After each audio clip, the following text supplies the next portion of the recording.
From the Fatheads Eyewear Studio in Indianapolis, Indiana, this is The Skinny. Maybe I need to start in the trash truck business. Don't rule it out. But the steering is spokes on the wheel straight ahead. The steering's broken. Bridges takes the wheel and he goes, whoa, whoa. He's airborne, and then I'm above him. Inverted. All at the same time. Yeah, you're just like, wow, that's a wild picture. He gets behind the race car and he tells me if I'm good or not, and if I'm good, he'll go, perfect. I hang up on the guy. I go, who's this? This is Deion Sanders. I go, yeah, nice try. See you later. Bounce and then this insane roll. That thing sent it. I hate qualifying. It's the worst. It's literally the worst thing you could ever do. But I'm smooth and creamy like milk chocolate. Have you ever not saw a Hershey bar that did not look good? Hi, I'm Tony Stewart. I'm Mario Andretti. I'm Johnny Rutherford. I'm Angel Sampe. I'm Travis Pastrana. This is Antron Brown. Hi, I'm Jay Frye, and this is The Skinny. Welcome, ladies and gentlemen, to The Skinny. We've got a fat cat on the show here today. I'm Ken Stout. Of course, that is Rico Elmore, as always. Running the controls, that is Mr. Michael Young, the track dude. Always does a nice job for us. And the guy that's on the set with us, well, he's a former NASCAR team owner, has 700 races on top of a pit box there. In 2013, was hired by Holman Motorsports as the chief revenue officer of both the Indianapolis Motor Speedway and IndyCar. And in 2015 was named president of competition and operations for IndyCar. I told you it's a fat cat. Welcome to the show, Mr. Jay Frye. Yes, sir. Well, thanks for having me. My pleasure. Yeah. Awesome. Good to be here. I got to ask you, did it all start off with your love for beer at Anheuser-Busch? Well, I like beer. We'll start off with that. There was no better place to work if you like beer than Anheuser-Busch coming right out of college. It was a pretty good gig. So, yeah, it really did. So my first job with Anheuser-Busch, I was a special event manager for the city of Chicago, which is a pretty cool job. Here you are, 22 years oldish, tickets to everything, company car. You think you're really living high on the hog, I would say. So that was pretty cool. Was fortunate enough to meet some people in motorsports through that job. And then from AB, I actually went and worked for Valvoline for 4 years. And at Valvoline, we were fortunate enough to deal with Roush and Mark Martin, and then did a big deal with Hendrick Motorsports to do was actually one of the first B2B deals probably in motorsports, where we had a sponsorship for the cars, and then we had the oil in all the dealerships. So that was pretty cool. Yeah, cool. And that was actually Jeff. Year two of that was Jeff Gordon's rookie year there. Oh. But yeah, so I was my office was at Hendrick for 3 years at Hendrick Motorsports, and got to be good friends with Rick.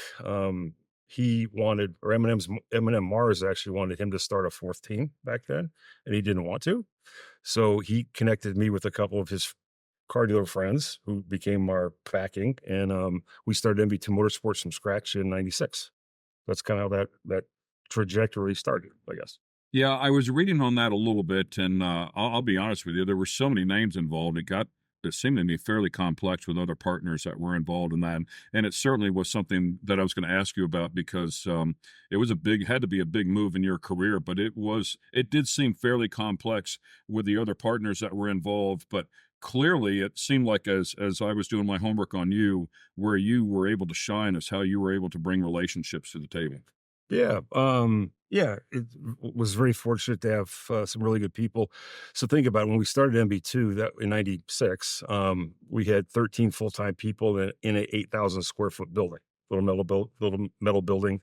An amazing group. Of those 13, I think 8 or 9 of them stayed with us for the entire 13 years of that program's history, which was pretty remarkable. A great group, great people. So it was a unique team.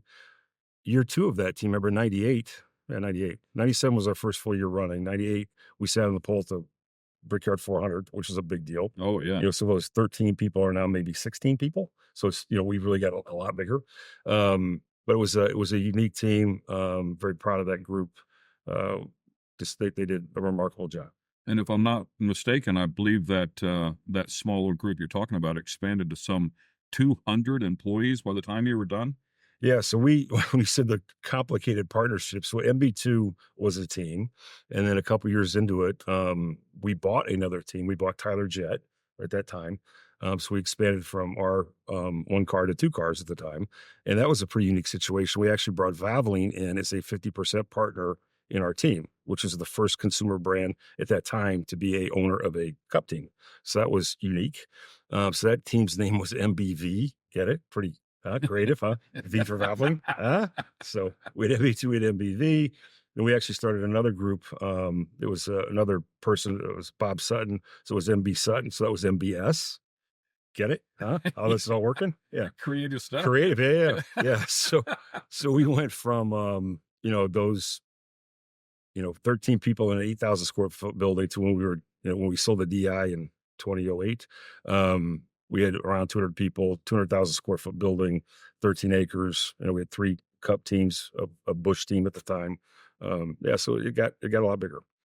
Do you feel like you picked up that part of the business through Rick and being around Hendrick? Yeah. Oh, absolutely. It was amazing. So at a young age, so I was around Jack Roush a lot, and I was around Rick a lot, right? So 2 completely different kind of personalities, 2 completely different approaches, but 2 very, very successful people. I mean, hugely successful. So it was great as again, I'm 25 or 6 or whatever it is at that time, through osmosis and just being around them and getting to know how they do things differently. Jack was obviously a very engineering perspective guy. Rick was a guy that, made things happen and a deal maker, that kind of person. But both, hardcore racers, and again, just different approaches and different trajectories to get there. But it was really unique to learn from both of them. And I view Jack as both a mechanical and businessman, where Rick I view as more of a businessman, really, really good at putting people together, the right people together. Right. Yeah. He has this term, and I've always thought it's called the fit factor, right? So it's kind of, you can't necessarily have all stars on one team. Everybody's got to know their role, right? You could have a great role player who's not an all-star, but that person can definitely contribute in a big way to the team. So it's kind of always said that kind of approach. Even back then, think about like when Moneyball came out, right? The movie and the book and all that, it was kind of cool because here we were in motorsports, you get judged on, wins, top 5s, top 10s, polls, that type of thing. So there was never at that time a stat for 11th, right? And back then when the point system was a full year thing, if you finished 11th every week, you would get no recognition, but you'd end up 5th or 6th in the points probably, over the course of the season, right? So not that we wanted to finish 11th every week, but just, there was kind of a different target for that team. So, that was just a different approach we get. He's messing up for these other guys. This is bad. Yeah. So I can tell people, I do tell them that my numbers retired at Missouri. The Skinny is brought to you by Fatheads Eyewear. Fatheads Eyewear, hardcore since '04. And American Coach. Innovation is our life force.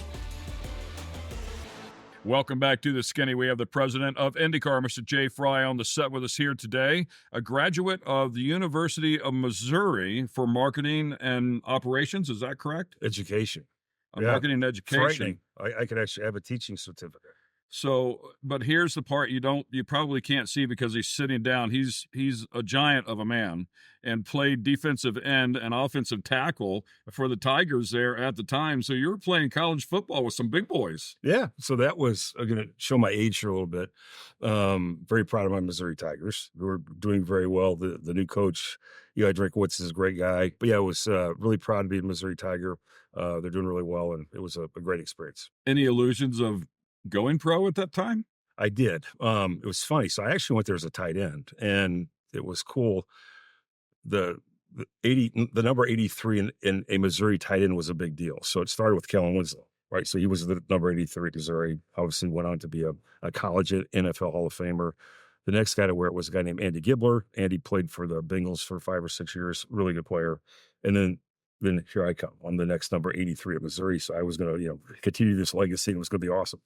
2 years into it, I'm a offensive tackle, and I just completely blew the whole thing. So that was it. So it's funny. I do tell people though, the number 83 is retired at Missouri now. Because after me, I think they thought, well, okay, nobody's going to wear this again because he's messing up for these other guys. This is bad. Yeah. So I can tell people, I do tell them that my number's retired at Missouri. Yeah. There you go. Absolutely. I'm not lying. Story is true for sure. The other thing that I saw in there, and it brought back a great memory, is that you're from Rock Island. Rock Island, Illinois. Yes, sir. So, and the first thing I thought of was the Rock Island Grand Prix. Right. Yeah. Did you ever go? Yeah. Yeah. I had some friends that participated, did some things, but yeah, I would. Yes, I have been there. Yes. My son raced go-karts with New Garden and Connor Daly out at Newcastle. But yeah, we went to that. We went all around. We were running Stars at the time, but we went up there and competed. And man, oh man, what an event! Amazing. Yeah, they did a really good job. Incredible. Yeah, it's funny. So I'm actually from, I say Rock Island because there's not that many people for Rock Island, but I'm actually from a little town outside of Rock Island called Andalusia, Illinois, which is a town of about 1,200 right on the Mississippi River. Great place to grow up. It was one of those deals where, everybody's family knew where every kid was, no matter what house you would have to be in. You did something wrong. Yeah. Everybody would know. Back to the house. Yeah. And then just had to be home at dark. It was cool. So all farmland area out there. Is around farmland area? Yeah. My high school had about, 400 kids, 90 some in my graduating class. Family actually was in the garbage business, right? So learned how to driving a garbage truck, unique experiences. Yeah, I was just going to say, what was life like as a young Jay Frye when you were growing up? Running around in the yard.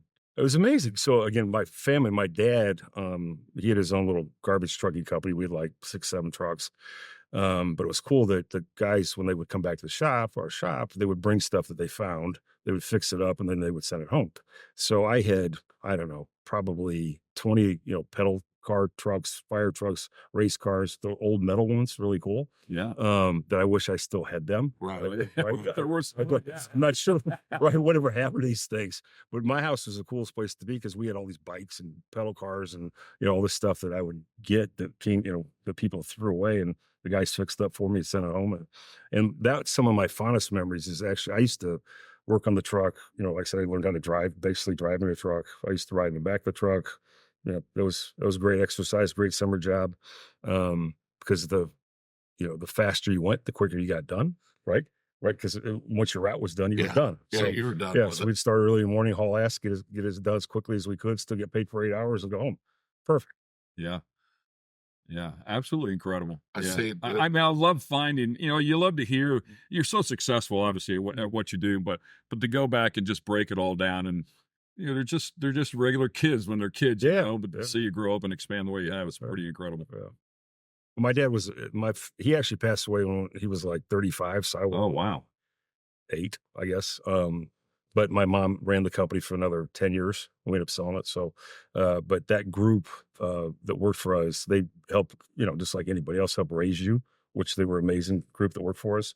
And then through sports, I played basketball, baseball, football, all through high school and all that. And, other people's dads and coaches filled in. So it was had a good upbringing. That was today. I might not be here now. That could have been really good, right? Yeah. That could have been really good. I don't know.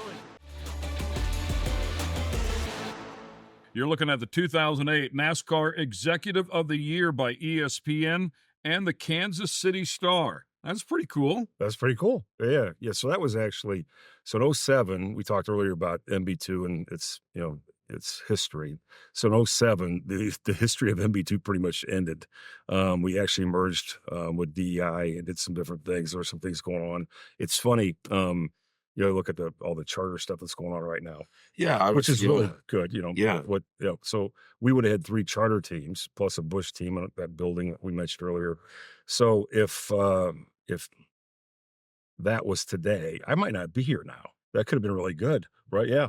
Anyways, that could have been really good. I don't know. Really good. Is that a good thing? Is that it's not, I might not have been here. I would not be here right so now. That's what you meant to say. That wasn't in place then at that time. So we ended up merging with DEI, which was a good thing. And it was unfortunate that our run ended like it did or when it did. But then from that point, I just kind of wasn't sure what I wanted to do next. I kind of assumed I was going to go help Rick and to do something. And I got this unusual call from Lee White from Toyota. But so I go see Lee. We talk about some things. There's some things going on at Red Bull that they want to look at some different things. No problem. He hooks me up to talk to Dr. Marco. The Dr. Marco that you see on the Formula One broadcast. That Dr. Marco. So Dr. Marco's like, we'd like to have you come over and meet with us. Obviously that's in Austria, which is not where you normally go to meet with somebody. Right. Yeah. And I'm like, yeah, sure. Yes, sir. Glad to. I'd love to come meet with you. Well, when would you like me to come? He goes, well, can you be here tomorrow? Like, Oh, yeah. I'm like, well, how does tomorrow work? I'm like, okay. Sounds like an AJ Foyt, Yeah, yeah. maybe Hamilton story. Yes. Yeah. So we're in Charlotte. I'm like, okay, how do I get to Austria from Charlotte like tomorrow? So I looked, and there was like a 6 o'clock flight that you get there at noon the next day. So jump on the flight, go over there, have lunch with him at noon. He takes me to meet with with Mr. Mateschitz. So Dietrich Mateschitz, I mean, the founder of Red Bull, who could not have been, he passed away a year or so ago, could not have been a nicer man. Just unbelievable that what he did to create that whole category. Now, his story was fascinating. So we met. They were like, we want you to do this. I'm like, well, let me think about it. So they're sending me things on the plane coming back because I flew right back to that next day, which is cool. Talked to Rick, and then we decided to go do that. So went to be the vice president, general manager of the Red Bull NASCAR. Right. Yeah. That's exactly where I was going to go. And he had said something about Ed Laukus from Toyota mentioning, ask him that question. But was that 2008 to 2011? Yeah. 12, somewhere in there? 12, yeah. Yes. Yeah. Yeah. So it was good. So they were doing some things. I talk a lot of times about blocking and tackling. I mean, they got so far ahead of themselves to try to be better than everybody else. A lot of times when you start off, you just kind of get like them first. Let's kind of do what everybody does first, and then you can kind of pick and choose what you want to try to do differently. So they were way out here doing some things. So we just kind of reset the thing, kind of started blocking and tackling. Back to the fundamentals. Yeah, right. Do the fundamentals right. The team started having some success, made the playoffs or the chase, in, I guess it was 08 with Vickers. Did a really good job. Won Michigan, which was cool. And the team, we kind of turned it around. Both teams were in the points and where they needed to be. And the Toyota guys were amazing to work with. I mean, phenomenal to work with. It was a whole different approach how they came into NASCAR at the time, right? With, having their own facility, and a lot of things all of them are doing now is because of what Toyota started doing back then. I think they made him do it. You know what I mean? Yeah. Toyota was doing it, and everybody else said, man, if we're going to be anything, we got to do the same thing. Yeah. Yeah. So those guys, David Wilson, Ed, just Andy Graves, all still really good friends to this day, really good guys. We would love to have them participate in IndyCar if they're, that'd be good. Yeah. That'd be awesome. I mean, when they were there before, it was kind of just getting itself back together to what IndyCar is again today. But I think if they got back there, I think they would raise the bar again, and it would be great for competition for everybody involved. Yeah. And they're great. Not only are they great with the on-track stuff, they're great with the activation. Oh, huge. Yeah. They don't just set cars out there. They actually have a call to action, on the car, what it's doing, what it's built and how it's done. But the first time I started dealing with them, I think was probably in 06 or maybe 04.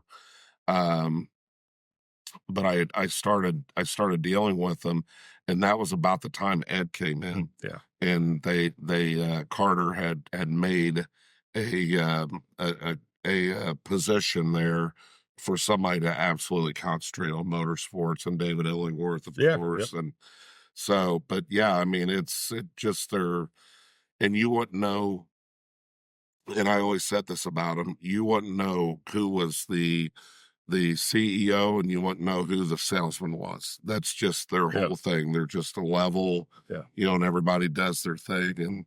And when it comes down to it, you'll know who it is. But at the end of the day, I was mesmerized with the way they stepped into NASCAR. Amazing. Yeah. So it's funny. So we get the Red Bull, and I go, so this is what we've been racing the last couple of years. I mean, I see the money, the budget compared to what we had. So at MB2 and all the MBs that we talked about, I mean, we had good, really good sponsors, U.S. Army, Valvoline, M&M's, Skittles. But when Red Bull came in, they changed the game too. I mean, it was different. And I remember right off the bat, I reduced the budget by, I don't know, a lot. Substantial amount. Again, blocking and tackling, back to basics, all that type of stuff. So we didn't need this. And I call them and like, we're gonna do this, this, and this, and we can have this, and they almost got mad at me. Like, what's wrong? Our money's not good. You don't need our money? Yeah. No, yes, sir. We need them. Yes. But let's wait till year 2, and then we're going to need to do this and this. Here we go. And it was a really unique experience. So I would have to go to Austria 2 or 3 times a year. and meet with Mr. Mateschitz at this, they call it the barn, which was out on this hill in Austria, like phenomenally, unbelievably beautiful barn up on this hill, and you go inside and it was like, like this. But it was me, Christian Horner, and Franz Toast who would have to go meet. So it was, they called it the company projects or whatever. So it was the two F1 teams and me. It was just, the people I met with, obviously were very passionate about F1. And then here we are, the NASCAR guy, and they're like, and we were around a year from a budget perspective too. So they would kind of pat me on the head and tell me how good I was doing. And, there you go. Shoo you away. Yeah, all good. So it was awesome. Yeah. Before we go to commercial break, did you catch what he just said? He said he was in Austria at his house, and it was beautiful, just like this. No, the barn. No, the barn. It was like very high tech. It was like high tech. You guys are very high tech. I like that. Huh? Take it and run with it, man. Take it and run with it.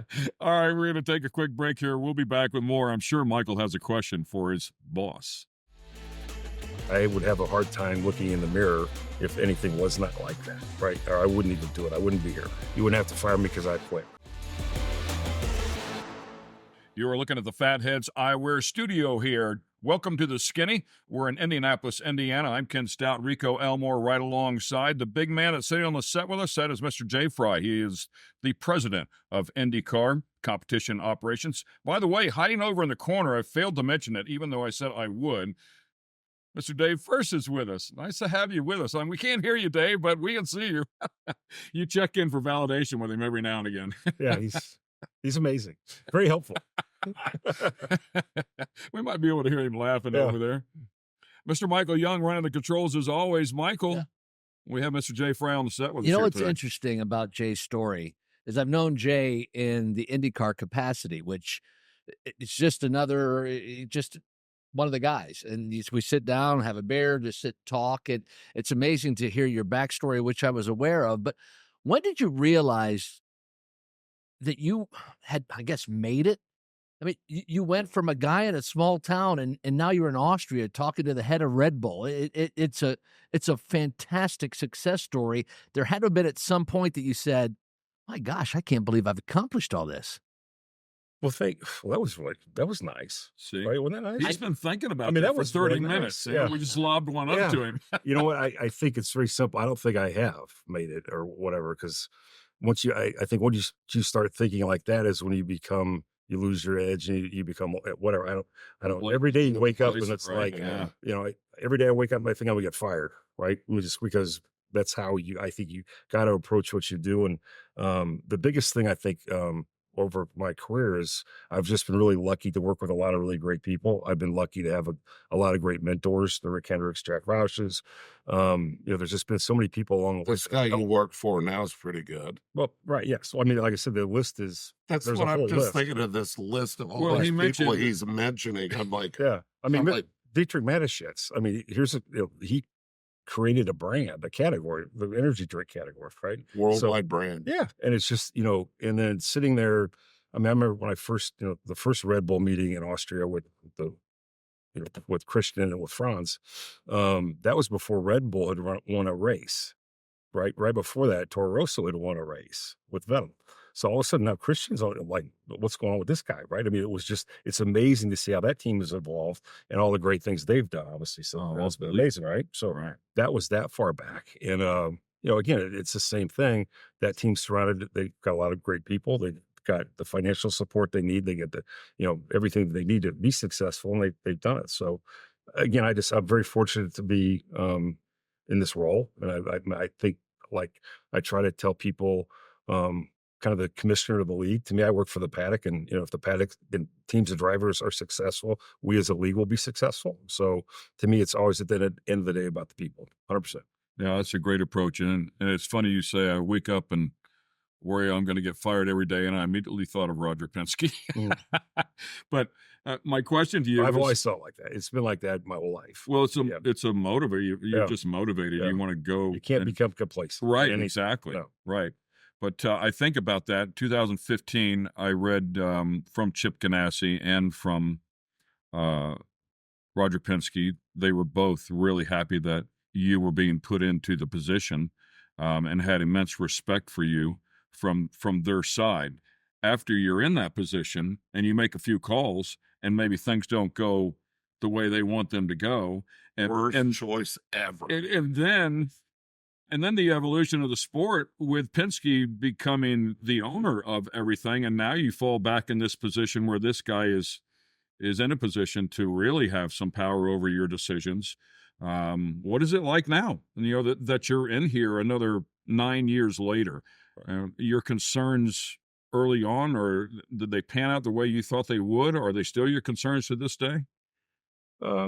No, again, like I mentioned, my approach is being the commissioner of the league. So I think I work for the teams in the paddock. And even when Roger bought us and IMS, we went out to eat. And I mentioned that this is how I operate now. Is this how I should operate going forward? And he said, absolutely. So it's important that we remain independent. You know, there's a lot of things that obviously are going on, and we have to have the integrity of the sport, and we have to remain independent from all that, and we do. I take that very seriously, and you know, I don't have any issues with doing that at all. Yeah, you are in a position, and it is what I would say a unique position in the massive conflict of interest that some people would look at, where you have the owner of the organization and the speedway is also competing inside of it. And it does come back to that one word you mentioned, which is integrity. Mm-hmm. So, you know, clearly Roger Penske is a man of integrity, but at the end of the day, you're the one making the call. So as long as you're running it correctly, everything should be good. Yeah, well, I've said before, I would have a hard time looking in the mirror if anything was not like that, right? Or I wouldn't even do it. I wouldn't be here. You wouldn't have to fire me because I'd quit. So, no, there's the standards of this paddock and the people that are in the paddock. We owe it to them to make sure that the integrity of the sport is what it is. You think about it. So when we first got here, there was, we come up in like 16 or 17, this kind of little rolling 5-year plan that the teams were part of. One of the goals of the plan was to add new teams, you know, to the paddock. So we're up to 27 full-time teams now. There's a couple more coming in next year with Prema. So this, you know, we're things are going, things are happening, things are good, and we just got to keep and maintain that.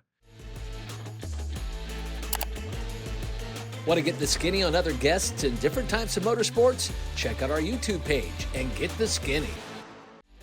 The Skinny is brought to you by American Coach. American Coach, innovation is our life force. And Fatheads Eyewear. Fatheads Eyewear, hardcore since '04. Welcome back to the Skinny. This is the Fatheads Eyewear Studio. We have Mr. Jay Frye in the studio with us here this week as well. Great to have him take some time out of his very busy schedule and sit down here with us peasants. We appreciate that, man.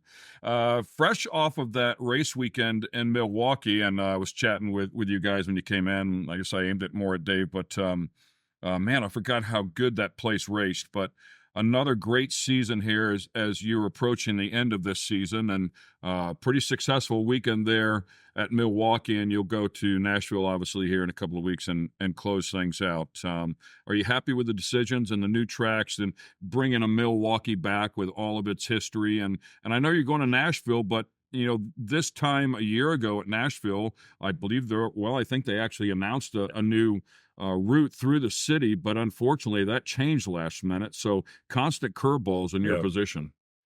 Yeah, so Milwaukee was amazing. I think if you looked at, so we would go behind the grandstands and go to race control, and the festival-like atmosphere that, I mean, the state fair had all their kind of beer joints and the restaurants open and all that, and it was just amazing the amount of people that were just out there having a blast. Then they hear the cars start up, they hit the grandstands. So it was a really, really good relaunch, I think, of the Milwaukee Mile. The racing was really good. We feel, both races, both days, we worked really hard with the paddock to get it to that point, because when we tested there a month or so ago, it didn't feel like it was going to be very good. So we did some things a little bit differently going back, and it worked. So, here we go. It's interesting you're talking about that atmosphere.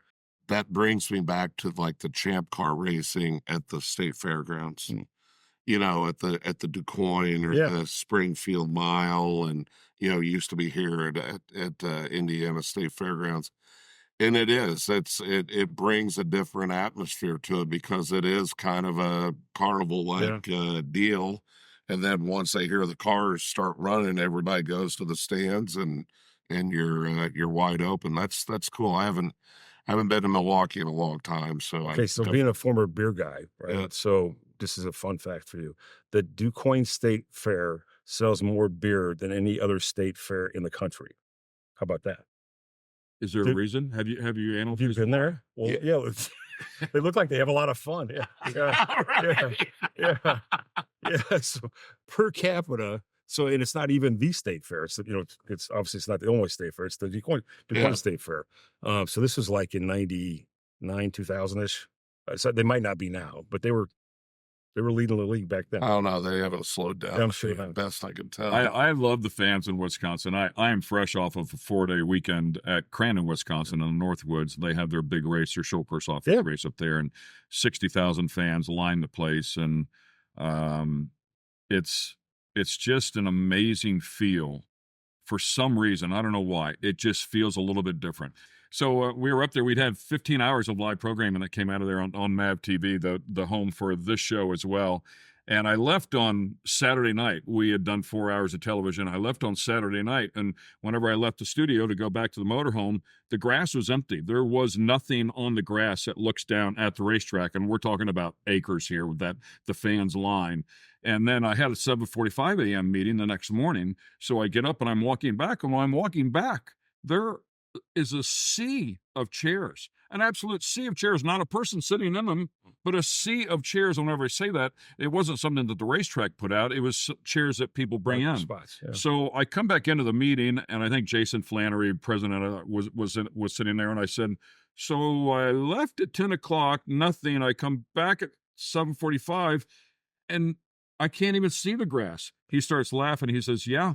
He said, we open up the gates at 6 a.m. He said, people are standing or 7 a.m. People are standing in line at 5:45 with their chairs to come claim their piece of property so they can watch the races all day. That's amazing. It's awesome. Yeah. When talking about selling beer, a lot of beer and a lot of cheese. Yeah. That's like Road America. I mean, Road America is awesome. That event that you guys do there, been there. The fans in Wisconsin are very knowledgeable race fans. It was cool. So we would leave race control and go down through the grandstands to go across the track to come back after the race. And I had, I don't know, dozens of fans say, thank us for coming back. And I was thank you guys for coming out. I mean, we're appreciative of them. They're appreciative of us. And it's a great group. It really is. When I first was getting into this industry as a pit reporter, I was covering ASA, and and now here I am 25 years later, but you're just constantly doing homework. And what blew me away was the successful racers that have come out of the state of Wisconsin. Yeah. It was unbelievable. For sure. Yeah. Super cool. Yeah. Yeah, I love that state for sure. Yeah. Couple segments left here, ladies and gentlemen. Stay with us. We have Mr. Jay Frye on the set, learning a lot about him. So we've got a little bit more. I'm going to pick at his brain here in just a bit. People ask me, what about a fourth? Well, you got to get a third before you get a fourth. Welcome back to the Skinny. Michael Young messing with me just a little bit. Great to have Mr. Jay Frye on the set with us here as we wrap things up here for the 2024 season. Talking about Milwaukee, you're next going to Nashville. The way things worked out, looks like the championship is still up for grabs mathematically, anyways, which I'm sure you guys love. Talk about Nashville. What happened there that things changed so quickly? We were running the streets and for a couple of years there, and boy, oh boy. I mean, it started off very successful, and then the next year, even better yet, once they were able to make some adjustments and figure out what they needed to do. And then it sounded like the route was going to run right through the city, over the bridge. I mean, it was going to be super cool, but next thing I heard, they were going out to the oval track. Yeah. Well, obviously Nashville, there's a lot of things going on in Nashville, right? Sure. Which is great. That's part of the reason why we love going there. Part of that is they're building a new stadium for the Titans, which is kind of throwing some things, I guess, a little bit disarray down there with what we're going to do. So we're fortunate enough to be able to pivot out to Nashville Speedway for a couple of years until that gets done. But we're going to be downtown a lot. So I think it's Friday night. We're going to have a big pit crew competition downtown on Broadway. They're going to close Broadway off. So we'll be downtown. Like I mentioned a lot, there'll be a lot of cool things going on. The Speedway we think will race really well. So we've done a couple of Firestone tire tests there. We got some things we're going to announce here shortly that I think will mix it up a little bit, the racing up a little bit, which, as you saw in Milwaukee, was really good. So, we're excited to be going to Nashville. Yeah, I had the pleasure of announcing both of those races down there with Rick Benjamin. The previous year I was with Shaheen, but it was very cool to call your races, the IndyCar races in Nashville. And so for me personally, I was disappointed that, that opportunity went away with it going out to the oval track. But I do love the ovals as well. I mean, the competition on the ovals is, boy, there's just never a time you relax. Even, if you're watching, it's just especially that place. Such exciting racing. I mean, what a great way to end the season up. Super cool stuff. I love the competition. You talked about the team, the increase in teams, and the cars as well. You had mentioned before about more manufacturers. Is there anything on the cusp? Do you see another manufacturer coming in anytime soon? Yeah. We're optimistic. I mean, it's something we work on very hard every day and have been for, 9 years now. I think, when we did that plan, we mentioned the 5-year rolling plan in 16, 17. That was one of the goals at that time, was to have 24 full-time cars with 3 manufacturers, 8, 8, and 8, right? Just nice math, right? It's like MB2, MBV, nice math. We haven't got that. We've exceeded the plan on car count now at 27, but we still have not got the 3rd manufacturer. Chevrolet and Honda do a phenomenal job. But as we grow, they've continued, there's going to be a point where they kind of get tapped out, right? They can only do so much. And we're probably close to that at this point. So it's really important to get a 3rd. We got some stuff coming up the next couple of years that we think will help enhance the opportunity or prospect for a 3rd to come in, or maybe a 4th. People ask about, what about a 4th? Well, you got to get a 3rd before you get a 4th. Right? That's math too, right? It's good math. So we work hard on it. We're very hard on it. Yes. So backing up a little bit, Kyle Larson, Indy 500. I know Kyle well. Since he started, running sprint cars and stuff out here. Great guy, unbelievable great guy. What did you think about the whole deal? Incredible talent, right? I mean, just incredible talent. So when he did ROP, it was amazing. He had to do each segment, at X amount of speed. For our fans, rookie orientation. Yeah.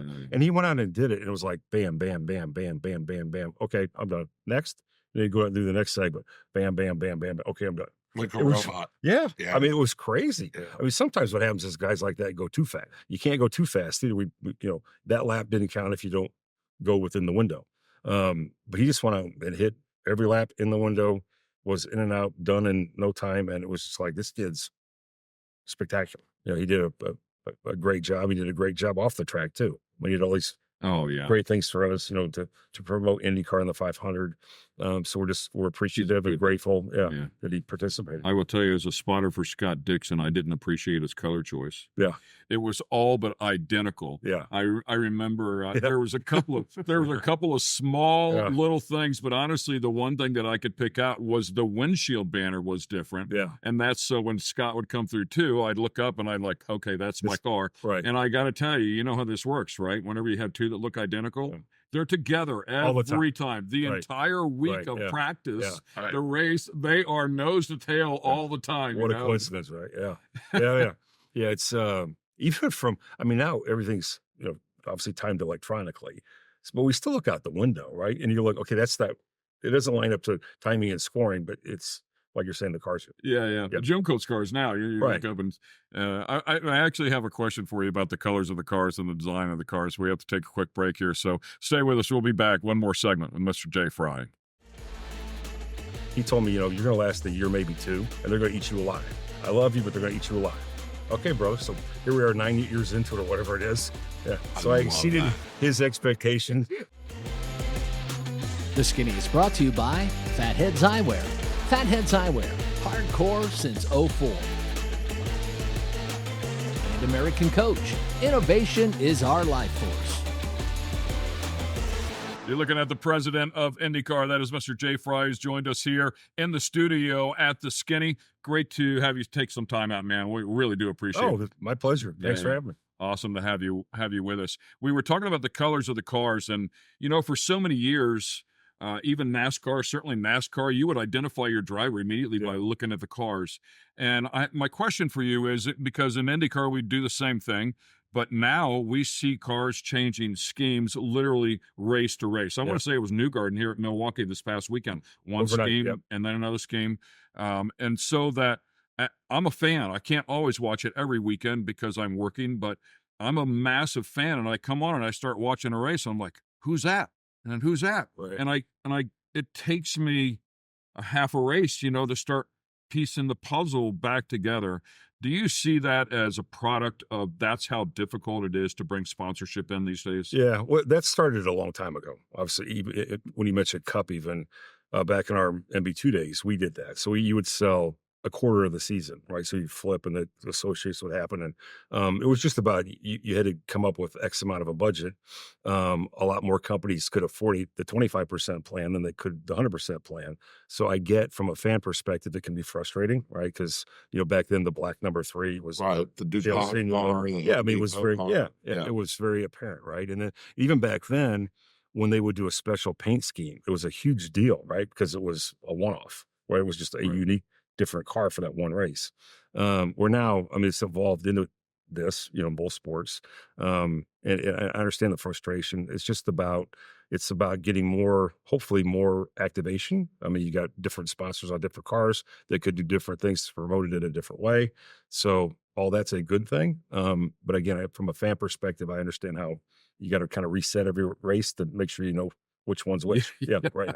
Yeah, spotter's guide. Yeah, right, exactly. Yeah. Hey, we're running out of time here. Last segment. I want to ask you about the new television package. Yes. It's a big deal, man.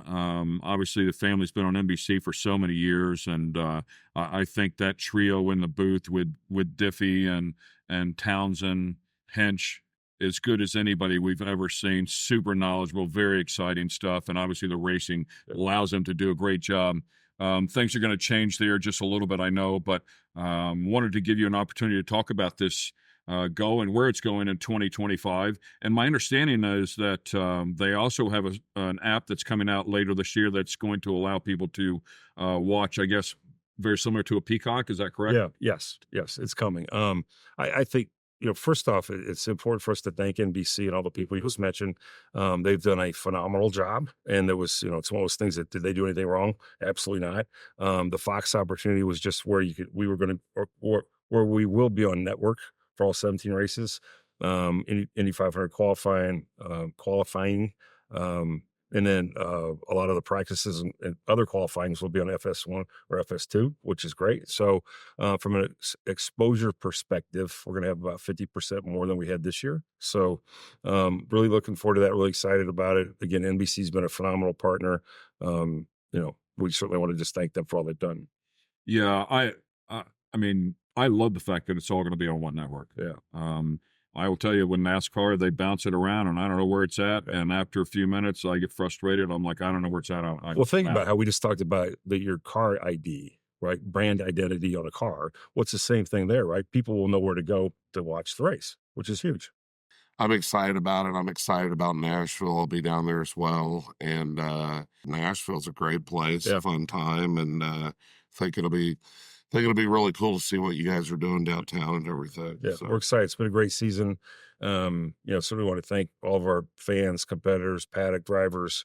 It's been, every year you think, wow, next season can't exceed this current one. It's going to be, but they do every year. So it's amazing. Great group. It starts with leadership.